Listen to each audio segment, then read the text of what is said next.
In today's world, something subtle yet profound is happening right before our eyes.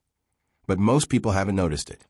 Spiritually awake individuals are quietly disappearing from mainstream society. They're not losing interest in life, and they're not retreating out of weakness. No, what they're doing is far more intentional and far more mysterious, like the mystic sages and visionaries who came before them. These people are stepping away from a system they see as out of sync with the deeper truths of existence. They are choosing silence over noise, clarity over confusion, and purpose over performance. Their withdrawal isn't passive.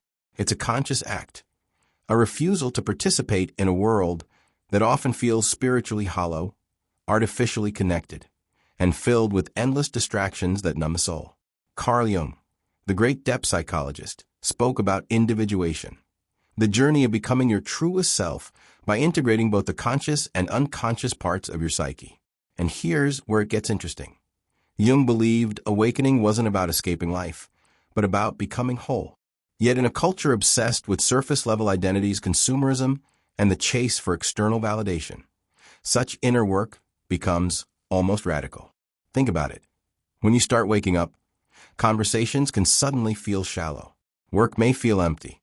Even relationships can become strained when values no longer align. Spiritually awake, people begin to see life not just as it appears, but as it truly is. And with that clarity comes something few talk about, a deep, sometimes painful sense of alienation. Now, don't get me wrong. These individuals aren't necessarily religious, and most don't fit neatly into organized belief systems. Their spirituality is raw, personal, and often forged through suffering introspection or breathtaking moments of awe. They're the ones who ask the uncomfortable questions, who search for truth beneath the noise, who value authenticity over popularity, and yet their voices are fading.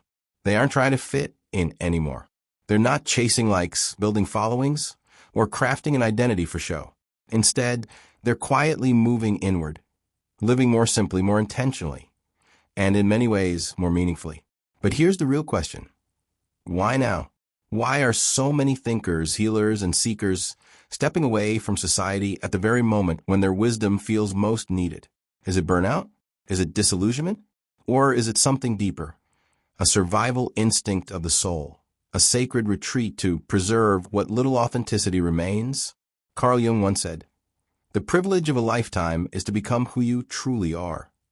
And perhaps that's exactly what's happening. These people are not giving up, they're becoming, even if it means walking away from a world that doesn't understand them. So stay with me until the very end, because what I'm about to share might just change the way you see the world around you. Here are 5 powerful reasons why spiritually awake people are quietly disappearing from society, and why you should pay attention before their silence becomes permanent. And before we dive in, take a quick moment to subscribe to the channel. That way you won't miss content like this. Insights designed to make you think deeper and live truer. Let's uncover the first reason together. There comes a moment in the journey of every spiritually awake person when the outer world starts to lose its grip.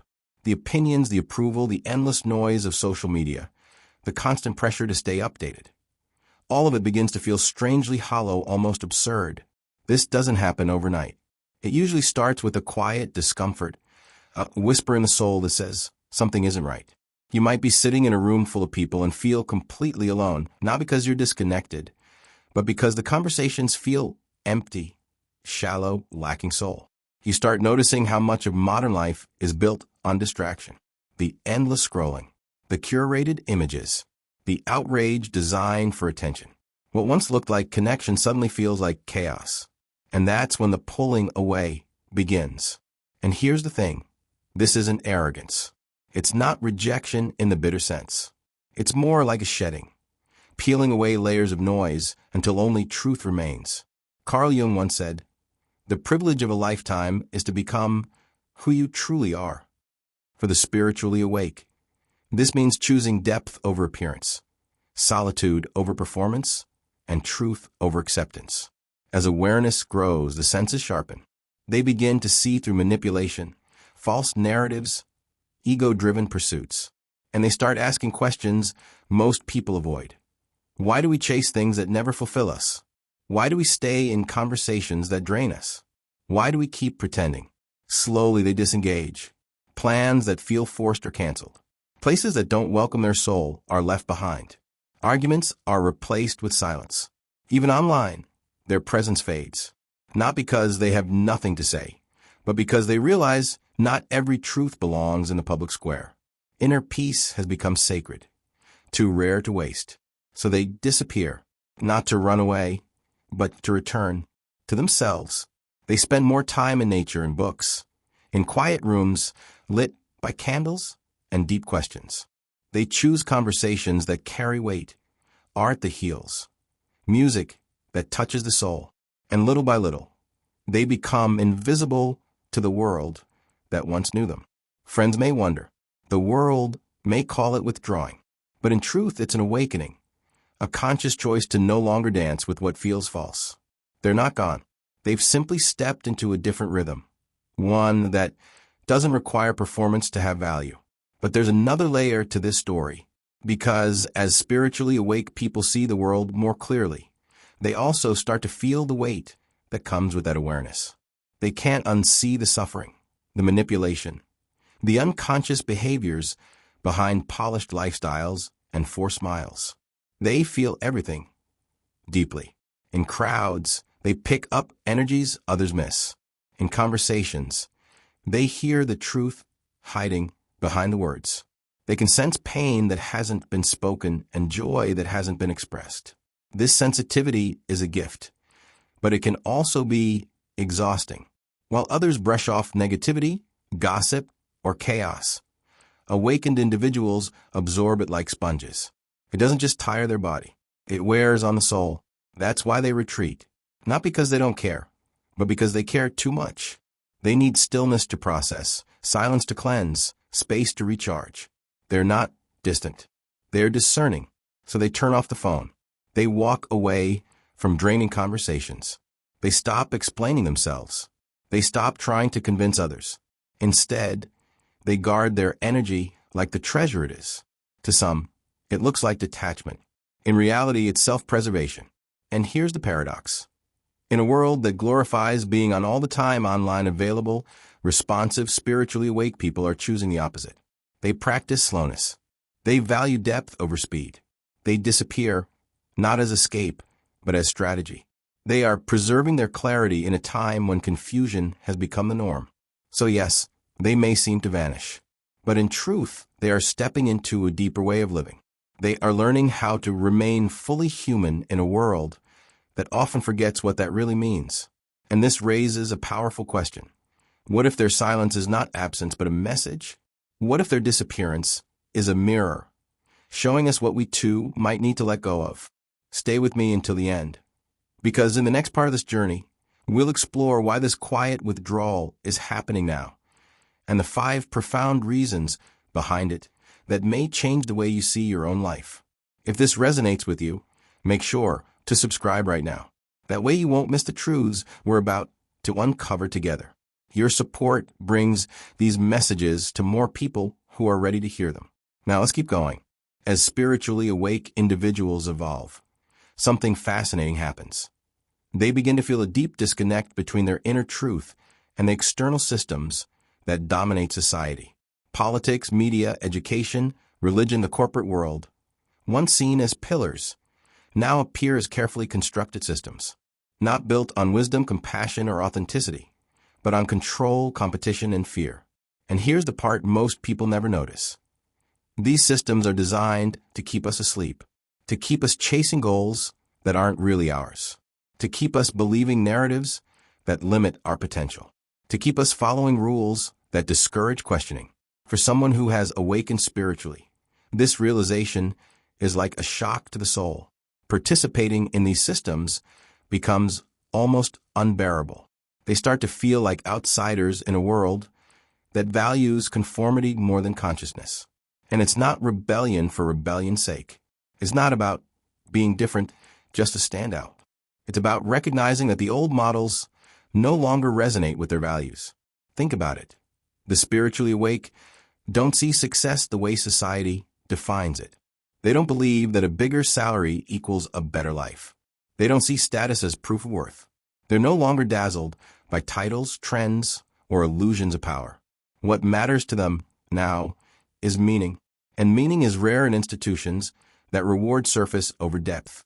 Carl Jung spoke of individuation, the process of becoming whole, and this usually requires breaking away from the collective mindset. For many awakened souls, this means realizing that in order to stay true to their soul, they must walk a different path, even if that path is lonelier. So they begin to let go. They might walk away from high-paying jobs. They might abandon traditional roles. They might shed the labels and identities that once made them feel secure, not because they're giving up, but because they're finally stepping into something real. Their values shift. Presence begins to matter more than productivity. Intuition carries more weight than logic. Balance feels more important than ambition. And so quietly, they disappear from the places where society expects them to be. You won't always find them in boardrooms on political stages or in headline-driven debates. They aren't trying to dominate the world anymore. They're trying to understand it, to heal within it, and to live in harmony with it. To the outside world, their absence may look like laziness or withdrawal, but the truth is far more profound. It's a sacred departure, a refusal to betray themselves just to belong to a world that no longer feels alive. So they move to the margins, not in bitterness, but in freedom. They rebuild from within, and in their quiet rebellion, they plant seeds of a new way of living, a way that doesn't yet belong in the mainstream, but may just be essential for what comes next. And here's the question worth asking yourself. What if their disappearance isn't the end, but the beginning of a new kind of presence? If these insights speak to you, don't just listen passively. Join this journey. Subscribe to the channel, hit the bell, and become part of a community that values truth over noise. Stay with me until the end, because the deeper we go, the more you'll see that this quiet departure is not an ending, but an invitation. Another powerful reason spiritually awake people quietly disappear from society is because mainstream social environments stop feeding their growth. Friendships and relationships that once felt natural begin to feel draining. The small talk, the subtle judgment, the silent competition for status, and the surface-level connections. None of it satisfies their deeper longing for authentic human connection. What they crave are conversations that matter. The ones that touch raw emotions, invite vulnerability, and explore shared spiritual experiences. But spaces like that are rare. And because of this, many awakened souls choose to withdraw, not out of arrogance, but because their soul no longer fits into the noise. They start surrounding themselves with fewer but more meaningful connections, and sometimes they choose solitude altogether. This isn't rejection, it's protection. Constant exposure to shallow or toxic interactions wears them down. It depletes them. So instinctively, they seek out environments where they can breathe again. Nature, creativity, meditation, silence. Their social disappearance becomes their shield, a way to safeguard growth, healing, and peace. From the outside, they may appear aloof, but the truth is they are preserving the very space that keeps them aligned with their soul. And then there's something even deeper. Spiritually awake people often disappear because they move on a timeline that looks nothing like the world's. Society celebrates instant gratification, quick fixes, and the non-stop hustle. But awakened souls are devoted to something slower, steadier, the kind of transformation that can't be rushed. They know that true healing, real wisdom, authentic growth takes years, sometimes decades. This is why they step back. Their journey requires patience, silence, and the courage to sit with discomfort, uncertainty, and even loneliness. From the outside, they might look absent or withdrawn, but behind that quiet is the most important work of all, the work of becoming whole. Their disappearance isn't a lack of ambition. It's not defeat. It's a conscious rejection of society's demand to always perform, always prove, always produce. They are not chasing validation. They are choosing depth. They are listening to their own rhythm, trusting their inner compass, honoring a path that can't be measured by timelines or trophies. And though their absence may confuse the world, their quiet presence has power. because when they eventually reemerge, they do so with wisdom that can heal, inspire, and transform everything around them. In the end, spiritually awake people are not disappearing because they are lost. They are disappearing because they are finally found. They are stepping away to protect their light, to honor their path, and to preserve their peace in a world that too often forgets what matters most. Their silence is not emptiness. It is strength. Their invisibility is not weakness. It is preparation. If any part of this resonates with you, it's not by accident. You're here for a reason. So I invite you to join this journey. Subscribe to the channel and hit the bell so you won't miss the deeper conversations waiting for you here. Together we can create a quiet but powerful community, one that values truth over noise, depth over distraction, and presence over performance. Thank you for being here. And remember this: sometimes the most powerful presence is the one that quietly transforms everything from within.